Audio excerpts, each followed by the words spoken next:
અહીં સૌપ્રથમ આપણે અપૂર્ણાંકનો પ્રાકૃતિક સંખ્યા વડે ભાગાકાર જોઈએ।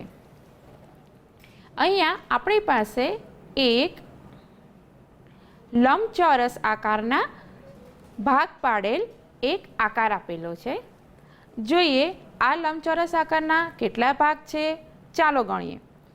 1 2 3 4 5 6 7 8 9 10 11 અને 12।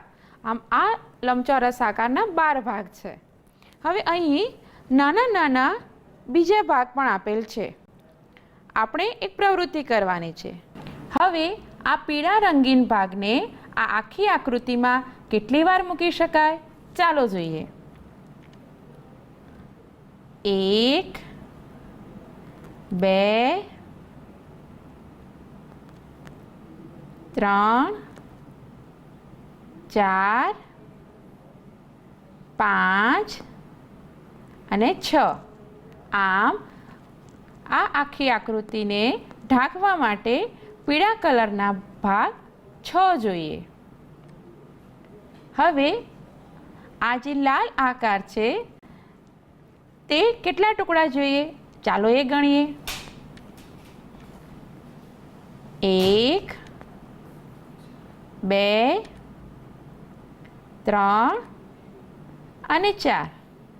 આમ લાલ ટુકડા 4 જોઈએ છે। હવે આ બ્લુ ટુકડા કેટલા જોઈએ છે તે જોઈએ। 1 2 અને 3। આમ આ આખી આકૃતિને ઢાંકવા માટે આપણે બ્લુ ટુકડા 3 જોઈએ છે। હવે આ ગુલાબી ટુકડા કેટલા જોઈએ તે જોઈએ।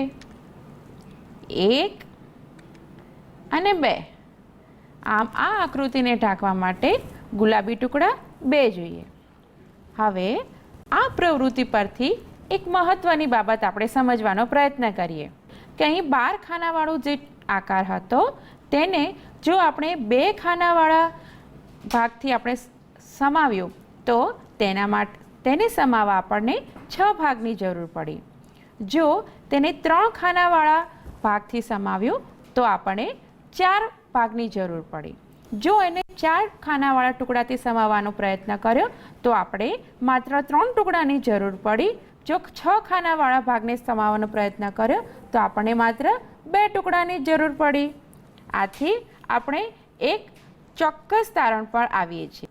અહીં કુલ 12 ભાગ હતા જેને 2 ખાનાથી ભાગ્યા, આથી આપણે 6 ટુકડાની જરૂર પડી।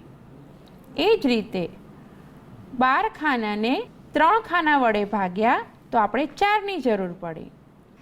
12 ખાનાને 4થી ભાગ્યા તો આપણે 3ની જરૂર પડી અને 12 ખાનાને 6 વડે ભાગ્યા તો આપણે 2ની જરૂર પડે।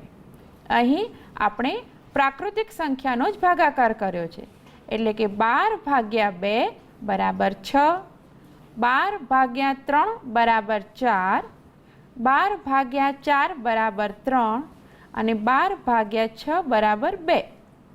આથી અહીં 12ને જો આપણે 2ની વ્યસ્ત સંખ્યા કઈ થાય, 1/2, એટલે કે 12 ગુણ્યા 1/2 કરીએ તો જવાબ મળે છે 6। અહીં 12ના અવયવ પાડતા 6 દુ 12 એટલે કે 2 2 9 છેદ ઉડશે અને આપણી પાસે અંશમાં 6 વધશે। એ જ રીતે અહીં 12 ગુણ્યા 1/3, અહીં 3નો વ્યસ્ત 1/3 થાય છે।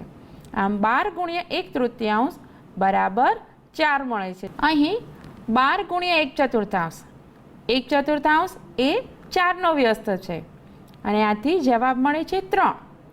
અને 12 ગુણ્યા 1/6, અહીં 1/6 એ 6નો વ્યસ્ત છે અને આથી જવાબ મળે છે 2।